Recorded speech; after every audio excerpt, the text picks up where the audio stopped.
how to convert videos to GIFs on Android. So let's get started.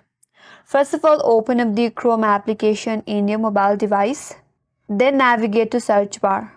And in the search bar, type in convertio.co/mp4-gif.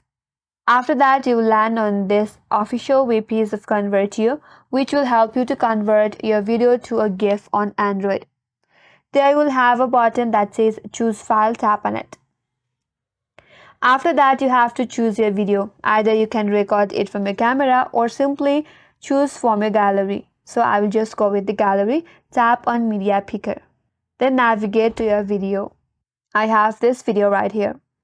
Once you have selected your video, then click on convert. And you have to wait until the video is converting it to GIFs. Now once the process is complete, you can simply download this GIF. Tap on download. Now once the file is downloaded, you can simply open this file.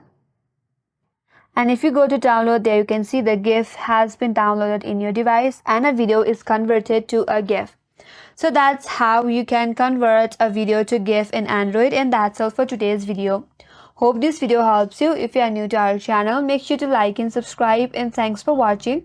I will see you on next video.